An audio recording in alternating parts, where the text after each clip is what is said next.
guys, let's talk about some things, right? Let's take out a pen and piece of paper if you got them. Today is going to be a noteworthy morning, I think. Not like every day I'm talking to you is not noteworthy, but I think today is especially noteworthy.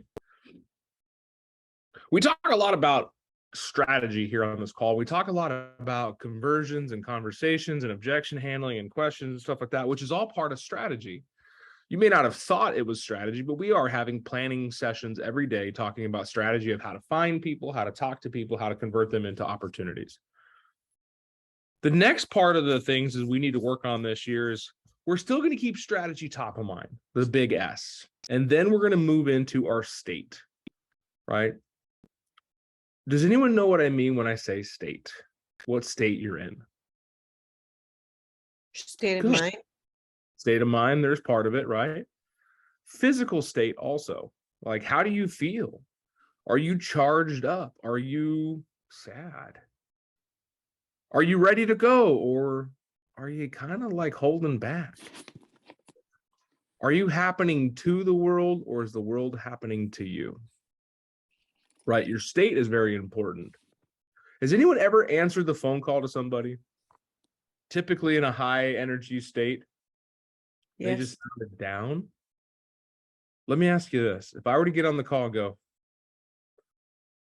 "Good morning, guys," can you tell that there's something off? Yeah. In 2 words. Hell, you probably could tell just by my face.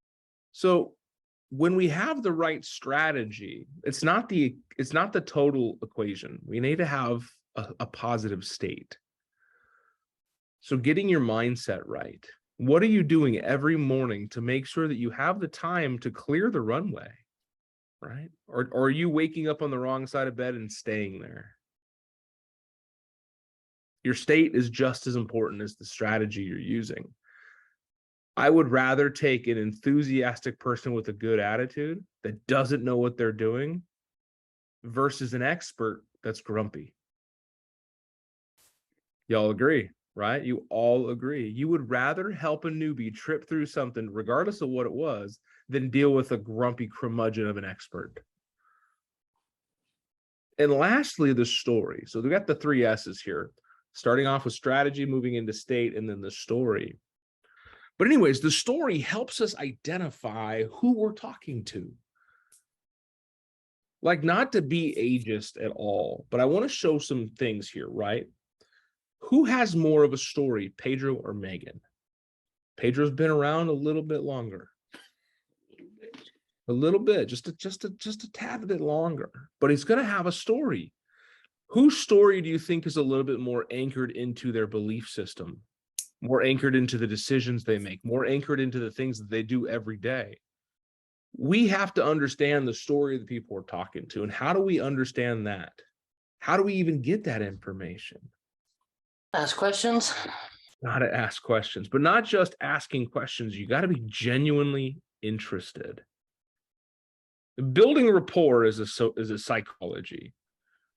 Right? If I walk into your room and you have a bunch of pink balloons and purple elephants and all of these things, I can start aligning myself with you by saying, well, I love elephants. My favorite color is purple. I wear it every Tuesday. We can talk about things that make us alike because psychology proves to us that if we are alike somebody, either visually, storily, right? Either our pasts or our present, or like our physical condition is similar, we're going to hang out with them, right? But you can build rapport real quickly. But can you tell when somebody's just trying to build rapport to make you feel like a friend versus someone who genuinely wants to get to know you? Those people that genuinely want to get to know you want to hear your story. They want to hear about you. They want to know that you work for Motorola. They want to know that you lived in Puerto Rico. They want to know that you're a Rangers fan. They want to know you take trips to Texas every couple of months to visit your family, right? Not to weaponize that information, but to create an actual relationship with you where you're having a connection with somebody on a real level. The statement, people don't care about what you know until they know how much you care, is more prevalent than ever in this market. Creators screaming from the rooftop or from billboards or from the side of the road don't connect with people nearly as much as they used to. Right now, the community as a whole wants to know what you're good for and how you're good for them. So being the best agent in the market is not the ideal source. Being the best agent for the market is. When you can connect to people and have their stories and understand where they're going and what they want to do and what they accomplish and how you and your firm can help them align to those, man, now we've really anchored in a really positive strategy. That's the recipe to what we do every day, the strategy, making 10 contacts, adding them to your database, putting on a smart plan for automation as well as systematic follow-up. Feed, nurture, and grow your database. Pretty simple strategy. Then your state, you should be coming from a positive environment, right? If you don't like what you do, get out of this business. I don't want to be blunt, but I have to be. There's no way to sugarcoat that. If you don't like what you do, you're not going to do it and you're going to quit anyways. Save us all some time. Now, I know that the people on this call are not part of that group, but I'm speaking more to the people that are going to watch this video later or come across it one day. Because if you don't like what you're doing, you're not going to do it as well as you could. You're going to half-ass it. I want you to whole-ass everything. So come from the right state. And Jason, you can half-ass it and still do more than most people. Remember that. That's why we love you, big man. Does that mean I got a big ass, or what are you saying? Hey, man, take it how you want to take it, man. Compliments are meant to be applied personally. Thanks. But when we work through a positive state, we can make people laugh. We can change their states, or we can have their state change us. So be careful of the state you use, and then focus on the story. Whose story do you need to know best? Can somebody say my own story? My own story. Right? Because doesn't your story affect how you can help others? I'm 36 years old. I don't exactly have the life tenor in me to match some of the people on this call. But I have had multiple lives worth of experiences in different things. So my story allows me to connect to a lot of people. What does your story do? Does your story help you understand people's struggle? Does your story help people understand change? Does your story help people get to unknown places that they didn't think existed because you're willing to fight perspiration? These are some stories, right? Know your story first. Tell your story to the world. Tell your story to the community. Let them know that you care about them. And then when you match your strategy with a positive mind frame, with your good state, and you have an anchored story, you will connect with more people. And like I told you about when we started this year, 2023 is all about more people liking you to do business more often, because people do business with people they like. So let's get more people to like you more often. If you have a very polarizing view on something, you're going to create certain friends, but you're going to alienate others.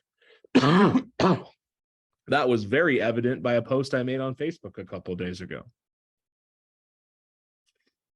Some people hated it, some people loved it, but you want to know something? Both sides shared their views. Create a ground for people to be themselves, and you'll get the truth that allows you to make the relationships as strong as possible so that you are the best agent, not only in the market, but for the market. Okay, I hope you took down some good notes. What was the key takeaway there? Story, right? If we look at ancient times, what are the caves filled with? Drawings of stories. Drawings of stories, right? Before they had a written language, they had drawings and depictions that were stories. Epic hunts, massive natural disasters, warring tribes, right? All depicted in white cave drawings on rocks that you can see here in Southern Arizona. Before we had this media where we could talk to each other across the world, we would sit around a campfire and listen to the elders tell stories. We learned through story. We experienced each other's stories when we're being told them, right? Anyone sat around a campfire as a kid and told ghost stories? Hey, Dan, on those on your stories, how vulnerable do you think we should actually open up for the stories? Connect with people. Don't give away your intimate details, but if something struggles with you, like I'll tell people, I see a dog getting hurt, I'm tearing up. Like I wrote, was it iRobot? I Am Sam? What was the movie that was just Will Smith by himself and a whole bunch of zombies? I Am Legend, I Am Legend, something like that. When the dog Sam died, bawling like a baby. Will Smith could have died, I wouldn't have cared.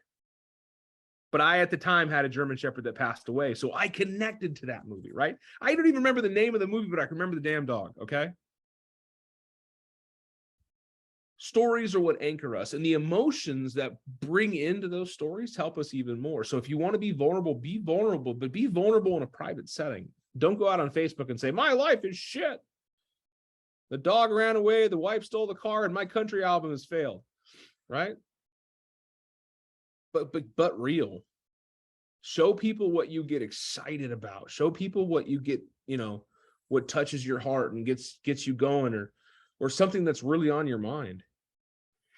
When you share your story, you're going to invite people to share theirs. So that's what you want. I want you to listen to, right? We're not doing this just for a paycheck. We're here to help people. And people have stories. So what are your cave drawings going to depict?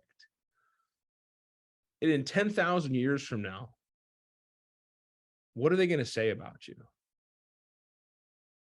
Are they going to even know you existed? Someone said that last night on our accountability call, and I really loved it. He goes, in 10,000 years, I want 10,000 people to know my name, which is an insanely big goal. It doesn't sound like it, but it is. Here's a little exercise. What's your great grandmother's name? Does anyone know it off the top of their head?